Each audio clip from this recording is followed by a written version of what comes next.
In this episode, I'm talking to a legend studio musician. If you've ever heard an intro to a song and you're like, man, I can tell what song this is 3 seconds in, well, it's most likely because a studio musician came up with a part and they had to come up with it really fast. He has played with Vince Gill, Amy Grant, Tim McGraw, Taylor Swift, Sheryl Crow, Luke Bryan, Thomas Rhett, Alabama, Keith Urban, Kenny Chesney. He has played for Country Royalty, Merle Haggard, Johnny Cash, Loretta Lynn, Waylon Jennings, Chris Christopherson, Hank Williams Jr., as well as Rodney Crowell and folk guru Art Garfunkel. Tony made the leap from the playing side, which he still does, to the publishing side and started MV2 Entertainment, which is a publishing company on Music Row down in Nashville, and they've had 13 number ones in the last 3 years. Whether you're a musician or just a music listener or a music fan, you're going to find out a lot of information on how music works. You're really going to love this episode. I hope you enjoy it.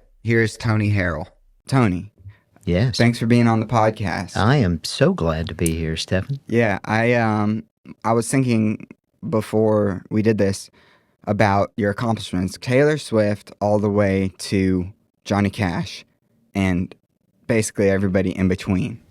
It's kind of crazy. It's crazy. So I'm excited to have you on, and now you're the general manager of MV2 Entertainment. Yes, sir. Which is a publishing company here in Nashville. We're on Yes. Music Row right now. I even think that when we first met, we talked a little bit, and I kind of got a vibe for the fact that you had been in this a long time. Yeah. And look at me. well, that, and I mean, I used to look pretty good. Well, you never know who you're fighting. No, you look great now, man. I have to ask though, how did you were you a studio musician here in town? Yeah. And was it through the 90s mainly? Like, was that the heyday for a studio musician? I'm curious. Boy, it really was. And let me talk about that a little bit because I did some recording. My first trip to Nashville was when I was 20 years old. And I came up with a local artist from East Texas, had not moved here yet, and we did a little album. And it was really cool because Buddy Emmons was the steel player that they hired to come in and play on that record. And I was blown away by the process.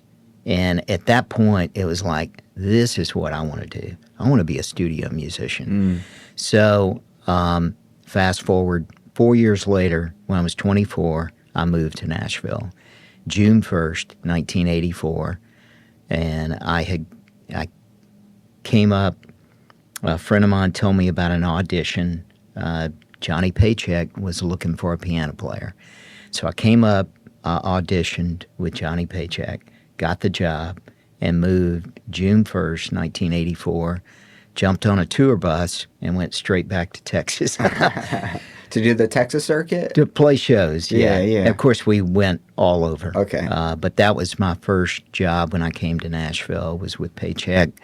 A friend of mine was saying, like, the 90s was such a heyday for session work. So that was 84.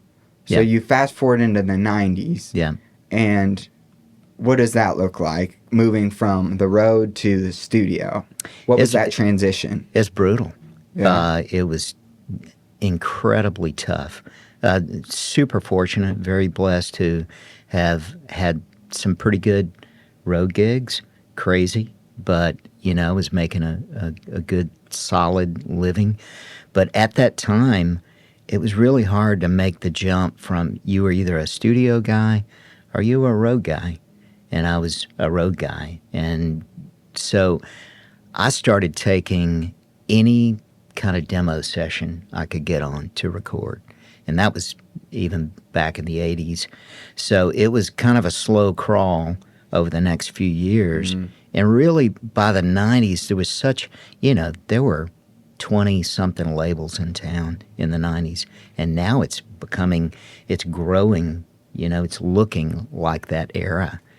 Even though the business looks incredibly different, the workload in town, there's a lot of recording going on, which is fantastic. But because there was so much work happening in the early 90s, I was, I'm sure, way down the list. Well, guys were busy, And it's like, well, who can we call? And so it eventually, well, we've tried everybody. I guess we can get this Tony kid. But that's how it started. Yeah. And there were a few breakthrough records early on, Hank Jr., and a couple of key moments that, like, oh, this is cool. And started doing records for a couple of different producers. Barry Beckett was one of those guys. And Barry, legendary keyboard player. So he was a great mentor. And, started doing sessions for him. How important is mentorship? Incredibly important.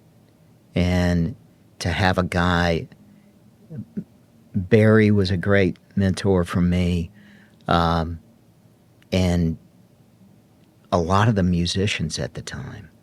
One of them in particular that we lost last year. Sorry. Oh, man.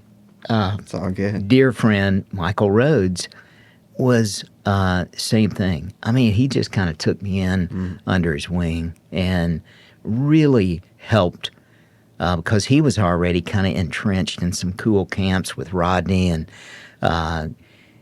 just different producers.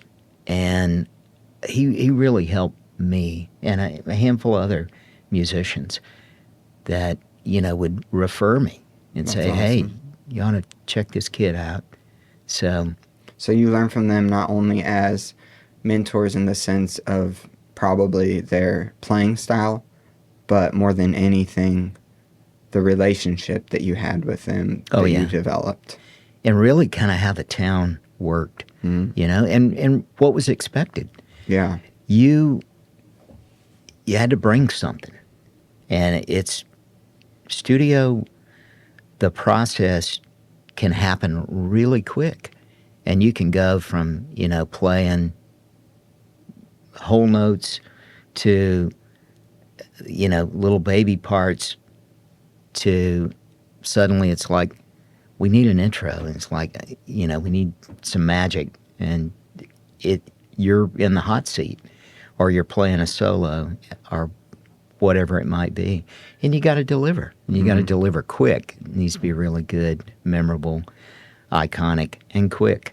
Yeah. That's the studio world. So the studio world, how many songs would you knock out in a day generally? And a lot of people, in addition to that, because I think the studio world's changed because you can have a studio in your bedroom now. Oh, yeah. It's changed dramatically. It's changed. And I think, and I hear this a lot, and I myself had this idea before moving to Nashville and coming to Nashville that being a studio musician was a thing still, which it very well is, but the amount of musicians that are doing it has to be, drastically smaller, the pool. And so what would you say, before we go a little more into that, to the person that thinks that things worked the way they did in the 90s now? There's a lot of differences. Back when it was, these are old guy comments. Back when it was 2-inch tape, when you're recording on analog tape, you can't do playlisting that you can do now. You don't. Engineers did not want to punch a piano because there's sustain. They didn't want to punch a drum track. There were certain things that you could punch, but you typically didn't, and you shied away from that. Yeah. And you would find engineers that could edit tape and make it work. But I think the pucker factor was a lot higher. And I call it that. It was, I like that. It was like you really had to. You have to be great. You had to deliver. Because you can't make mistakes. And for those of you that don't know what punch is, a punch would be, it's like go put you back in that same spot to in play that over. same spot. Okay. And early on with analog tape, it was more difficult to punch certain instruments. Okay. And you just you want to do it as little as possible. Yeah. And if it was a great take, you wanted to make sure you were a part of that great take. You didn't want to be the odd man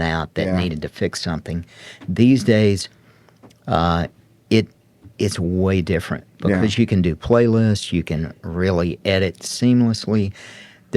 And everything is cut to a click. Early on, it was not cut to a click. Even though there might have been a click track, chances are there may not have been a click track. Yeah. And you just played to the groove. And how many? So basically, someone's gonna come in with a song. You're gonna give a listen through the work tape, right? As a studio musician. Yeah. And then you're gonna chart it out as you listen to it. Or a lot of times the charts are done ahead of time by the session leader. Okay, great. And but yeah, I've always kind of equated it to you have to play a song in a couple of takes that you've never heard before and play it like you've been playing it your entire life. And that's the life of a studio musician. And that's the song that could end up as the master. Absolutely. Absolutely. And that's on the radio or that becomes a number one. Yes. And there are guys, Richard Bennett, another iconic studio musician, producer. Richard died. These guys were also mentors for me that I feel like they were always guys that said, if you're going to play something that means something. And don't play anything that you don't want heard in the track. You didn't waste anything. And my buddy Vince Gill always says, it's really about the notes you don't play or the space between the notes. And I love that. And there's so much to learn from that. Yeah, there totally is. In fact, that's how we met. I didn't say that at the beginning, but it was Guitar Center put on event at 3rd and Lindsley for the 5 finalists. Right.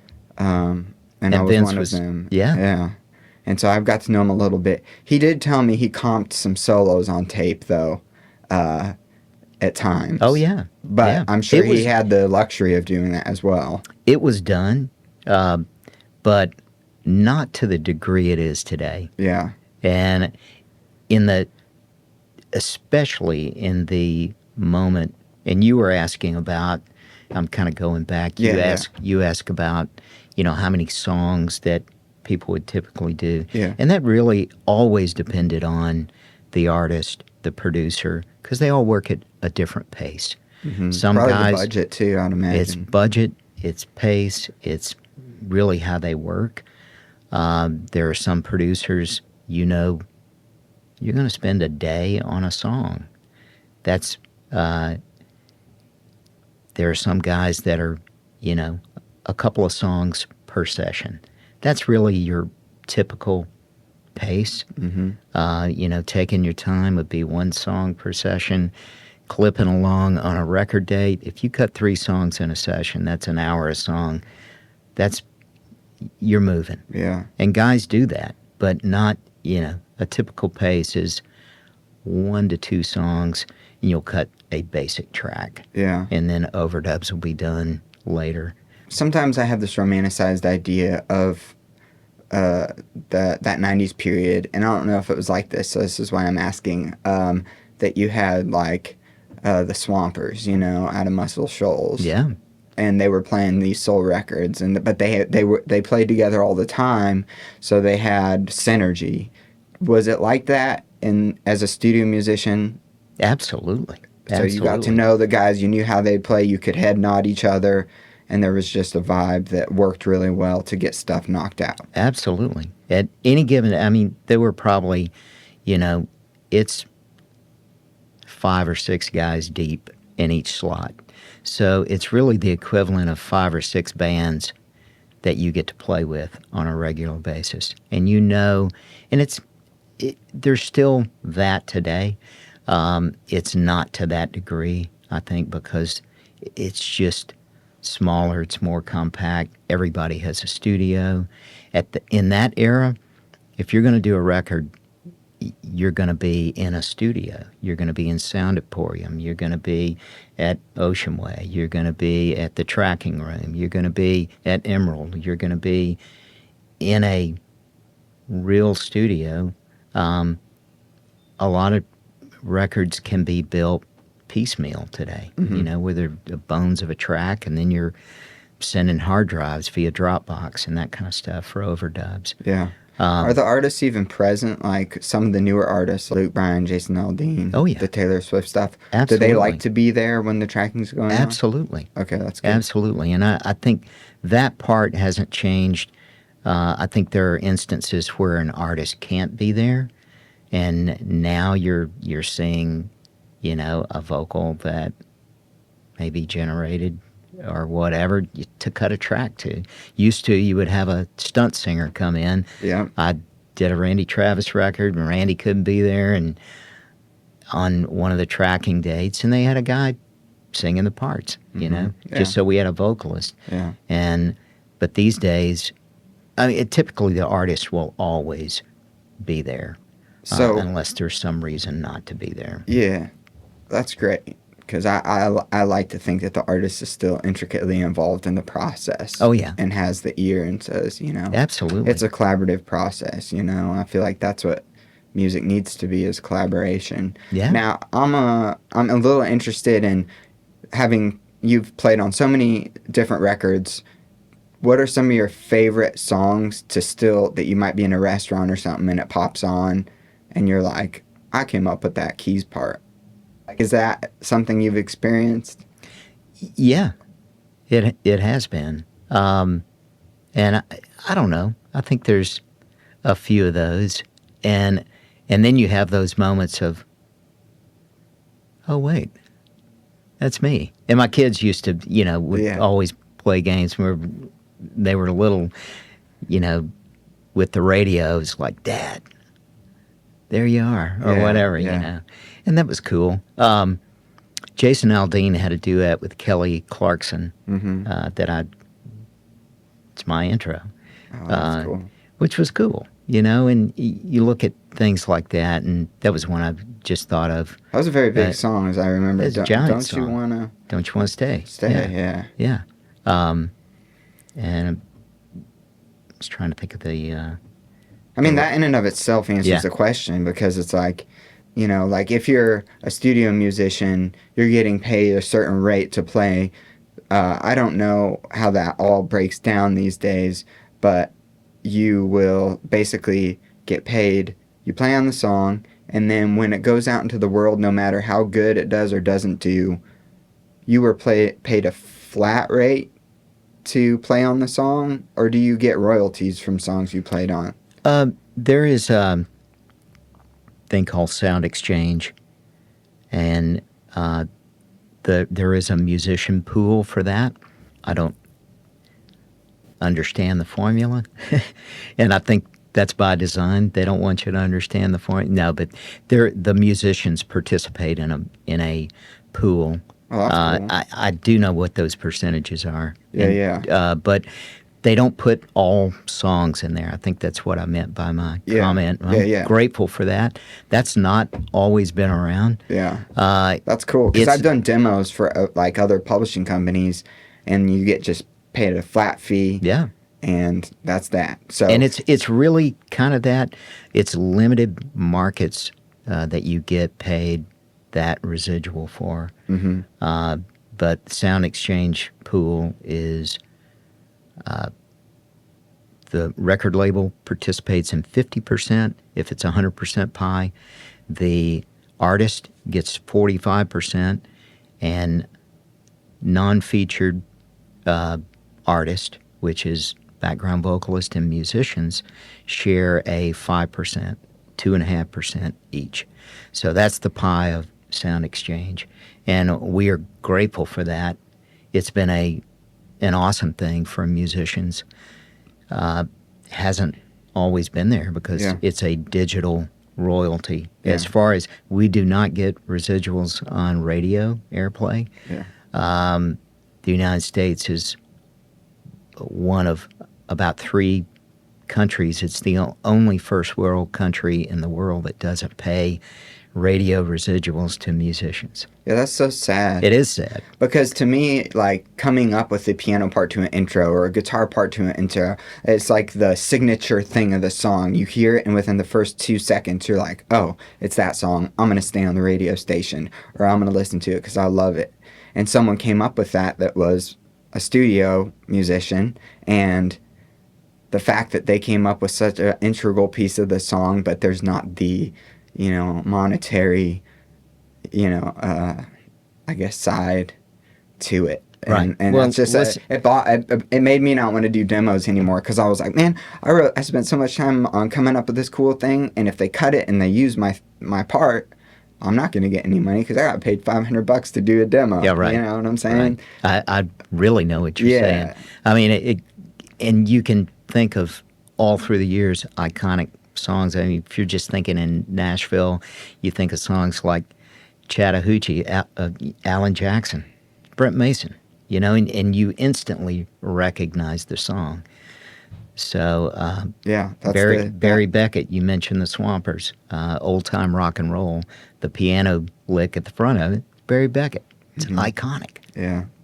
That's really cool. So back to kind of my original question, what do you tell the person moving to Nashville now that's a musician? Because I think it's always the question of where art meets commerce. It's like it's an interesting thing, but the music business is called the music business for a reason, because it's a business, and at the end of the day, that's what it comes down to. And you started playing because you loved it. But then you were like, all right, I want to do this for a career, and that means you have to make money doing it. But for the idea, or the I'll use the word again, the romanticized vision of moving to Nashville and being just a studio musician, what does that mean now? Man, it's and you can be truthful, because I want people to know I'm going to be truthful. The honest truth. Yeah. First of all, it's incredibly hard. Nashville, the best of the best musicians, songwriters, producers, artists, I mean, they're here. And that's not taken away from any other scene or city, because there's incredibly talented musicians all over. But Nashville has a long list of world-class musicians, songwriters, and artists. In the musician world, especially studio work, it's a brotherhood. Mm-hmm. You see, it's still, you have a camaraderie, and there's, even though you are running your own business, but it's like a fraternity. It's a brotherhood where people hopefully look out for each other. Yeah. And, you want to bring something. Mm-hmm. When you've got a guy over here next to you that it just played some magic, it really ups the bar in the room. You want to make sure that you bring something special to the occasion. And sometimes that's getting out of the way for somebody to be the guy. At the end of the day, being a musician, a studio musician, you're bringing your best for the song and for the artist. You want to make them look good. You're trying to create something that outlasts all of us. Mm-hmm.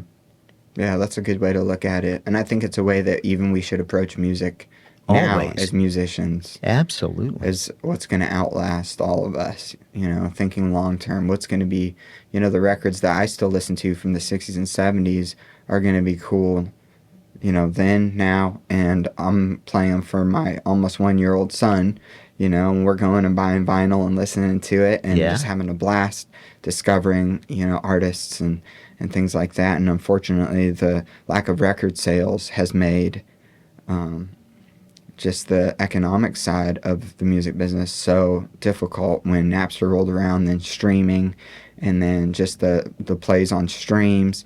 And now you're at a publishing company, managing these writers and artists that you're developing. And we were talking a little bit before, telling about what a publishing company does that labels did in the past, but now they don't do. What is that? Tell us a little about that. Well, I think there's really what we've seen is kind of a cool partnership with publishing companies and labels at this point in this new climate. They're really looking to us to bring them the next wave and develop that. I think that publishers now, that's their role. If you take on an artist, you're part of that development to get them ready for that next step if they're upstreaming to a major or if you're partnering with a major. Now we see a lot of JVs. We see a lot of imprints that partner with majors because they want to keep the same team together that brought this to this level, which is exciting. I think that's healthy for the business. And we're at a great place. You mentioned, sales, vinyl sales actually is at an all-time high in this new climate, in the new digital era. Streaming is at an all-time high. We've got a long way to go with streaming rates for writers and publishers. It's still pretty archaic, our laws and our payout for that, because you have to have a lot of volume to equal a lot of money.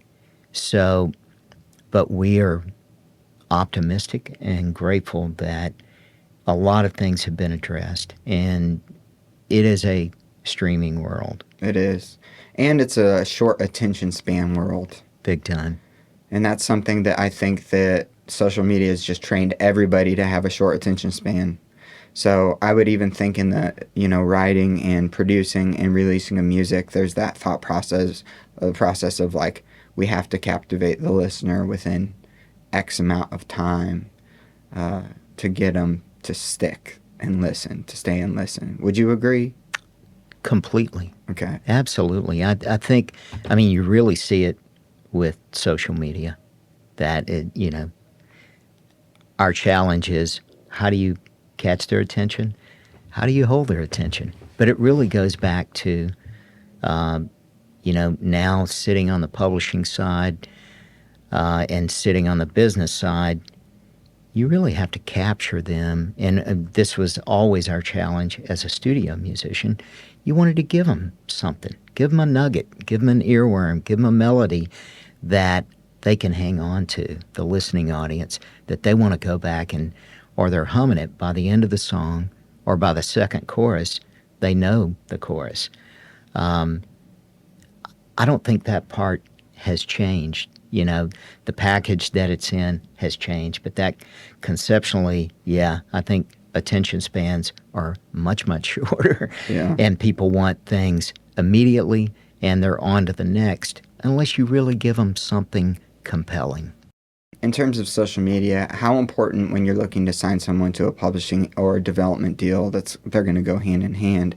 Because generally anybody getting signed to a publishing company these days are artists for the most part, correct? Unless you have a catalog or like write with a big artist or have a bunch of hits already.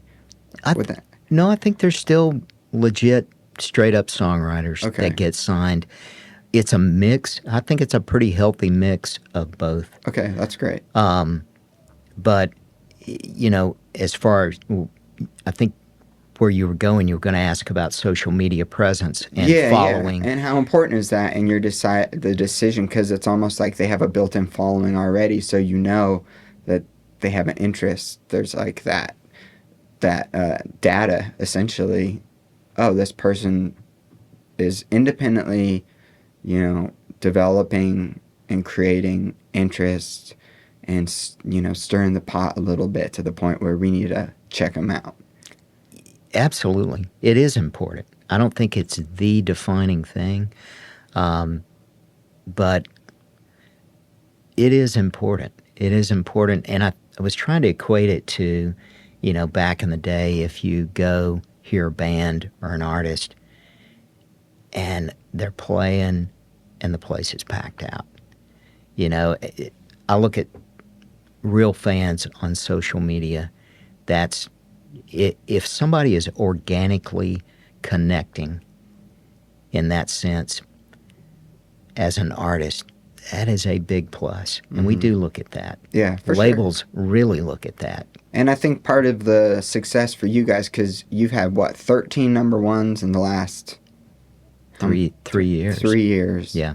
That's just insane to me. It's been incredible. Now sitting on the business side of the business, it's been, I've been grateful because there's been a lot of guys around town that have mentored me in that respect. And guys that I knew as a studio musician, already had great relationships with, looked at me like I was absolutely nuts when we started MV2. And, I had a lot of text and calls from friends saying, what are you doing? And why are you doing it?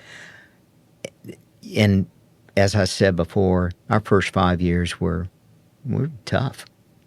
And, first 3 of those 5 years were really tough. A lot of hard learning lessons. Yeah. But that's interesting you say that, because I think that people think that moving to Nashville is like, I'm going to move there and I'm going to get famous overnight or something like that. I think people have that conception.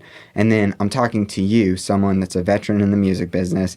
You've been nominated multiple times for ACM for Keyboardist and Pianist of the Year, as well as won Music Row Keyboardist of the Year. Yeah. And so, you've been in the business side and the player side, and you've seen all that. And then you start something, and even for you, with the connections you have, it takes 5 years to just, get something going.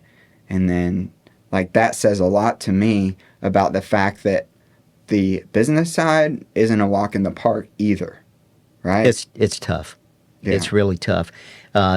There's some incredible people in this town. The opportunity is there, and you're not going to buy your way into it. It's just one of those things. You got to have the right team.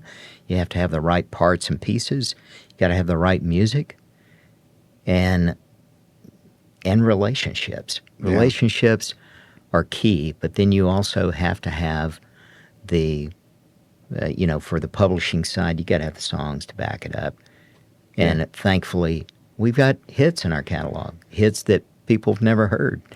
And we're confident with that now. We have people that want to hear, they're waiting for the next songs of this writer or that writer. And we've been very fortunate there. Yeah. But it's taken it took a minute to find that rhythm, and I credit our creative team, Ben Strain, Nicole, Cheryl. They work incredibly hard. They have great relationships around town, and they represent, we represent each other well and represent this company well. Yeah, and that's what it comes down to at the end of the day, is the relationship part. I think that's the biggest thing. Super important. And it's beautiful, even just in the fact that, it's very unfortunate that your mentor and friend passed, and I'm sorry to hear that. But I appreciate that. the fact that moves you so deeply is one of those things that is a reflection of the fact that the relationship is really, at the end of the day, what it's about. Put the music aside, put the money aside.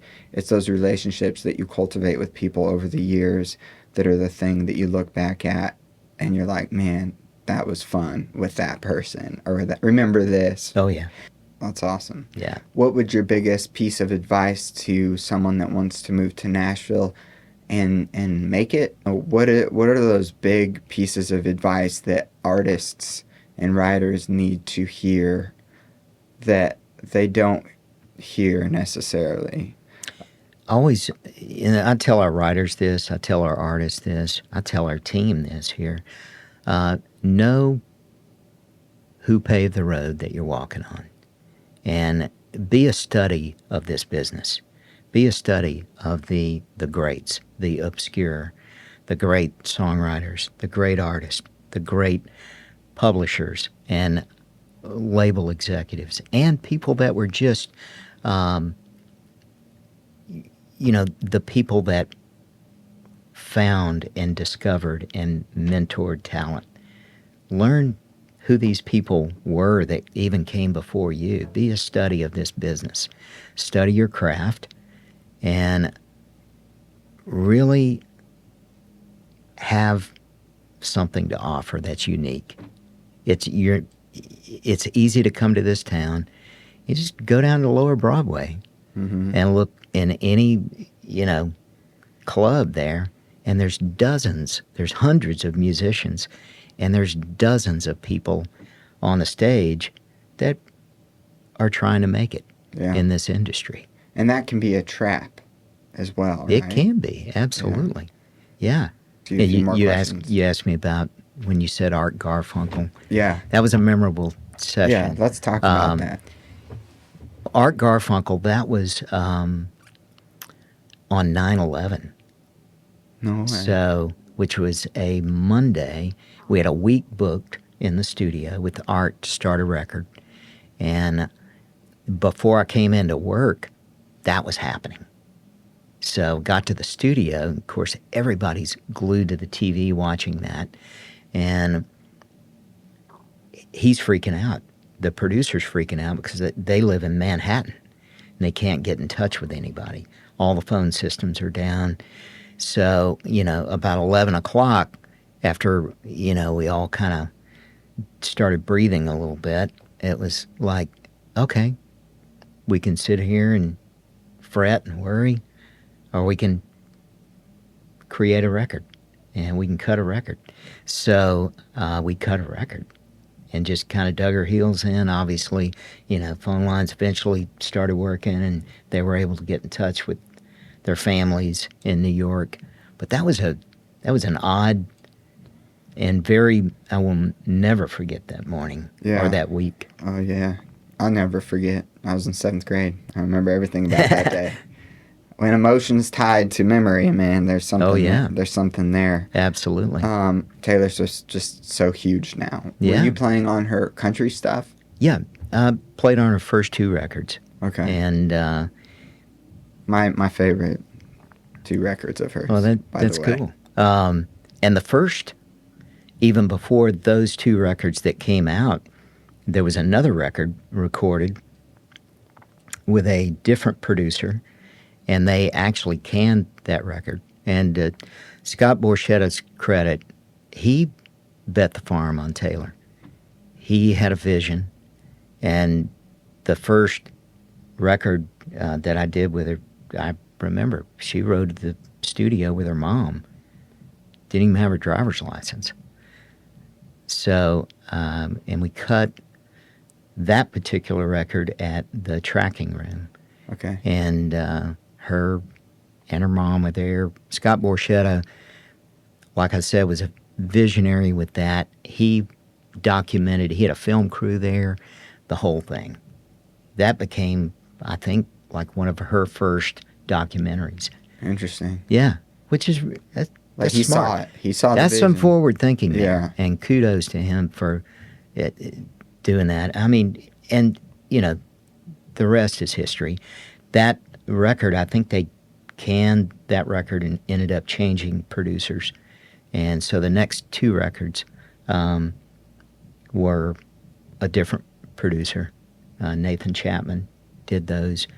And I think he ended up doing more after that, but I only played on those first 2. And it was early on. She was still a kid on that. Yeah. But very cool stuff. You knew something special was going on because it just kind of caught on like wildfire. And now it's just staggering to even see what it's become, what her career is and the fan base and all of that. Yeah. Staggering. It is staggering. Where do you see country music headed right now? It's booming. It's growing. I think the genre is expanded. I think it's embraced. I mean, you see everything from Jelly Roll to Zach Top to, Morgan Wallen to, it's just exciting. I think the net is spread very wide, so it's more diverse than it's ever been.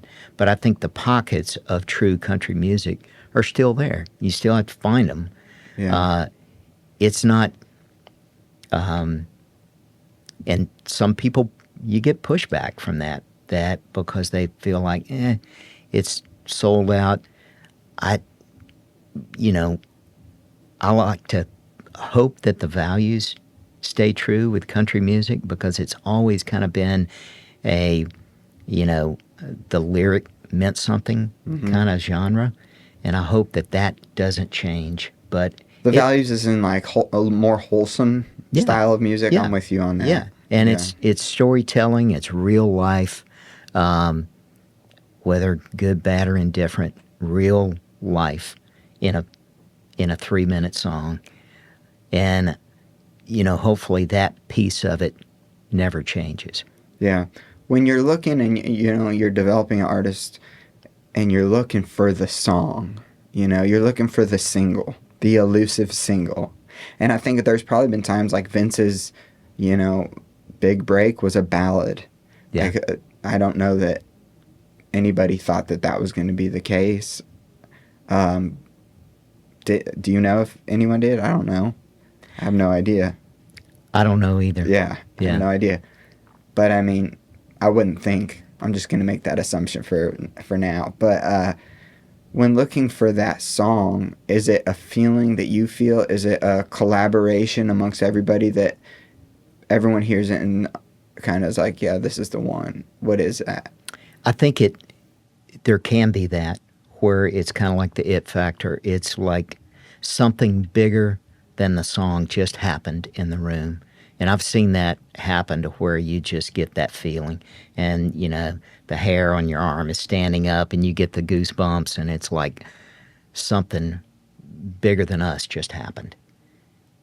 There is nothing like that feeling. And then I think there can be those things that you just can't see it coming. You can't predict it.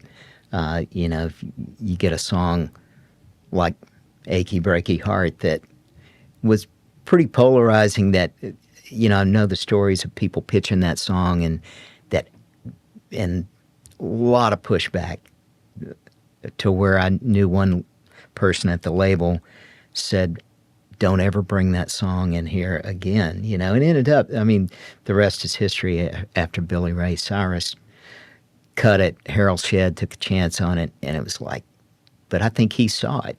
I think he saw something that, was bigger, that was going to connect to people.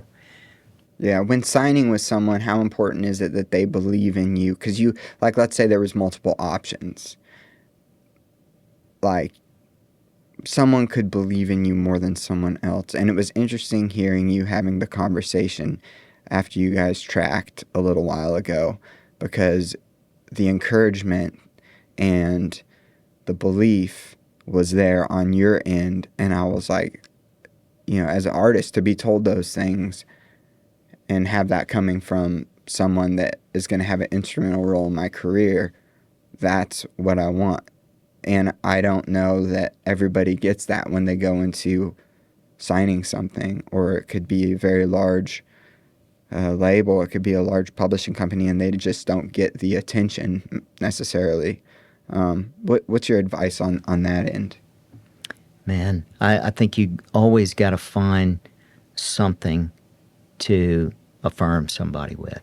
I think it takes about 10 positives to get you out of one negative. And there are times, we love coaching up people, and I'll be the first to admit, we address some hard conversations, but in the best interest of artist development or a songwriter. And you want to feel like you can coach them up. And sometimes that's challenging. You want to challenge them with something that maybe not easy to talk about, or address something. So that's part of it too. But I think the affirmation side of it and support, you got to have that along the way, because that gives somebody the freedom to go, I can just be me, and it builds their confidence. Tony, it's been a pleasure having you on this podcast. I appreciate spending some time with me and discussing everything from studio work to turning into operating a successful publishing company with 13 number ones in 3 years. That is a blessing and something that you should be very proud of, and I'm proud to be able to sit down with you today, so thank you. Stefan, it's been an absolute pleasure. I appreciate that. And yes, thank you for coming and spending time with us here at MV2, and thanks for reminding me of some stories that jog my memory a little bit to try to remember. But it's been great. It's been great. Hope you enjoyed my interview with Tony Harrell. Please follow, like, share, leave a review. And if you enjoyed that interview, go check out the one that I did with Gill. I think you'll love it.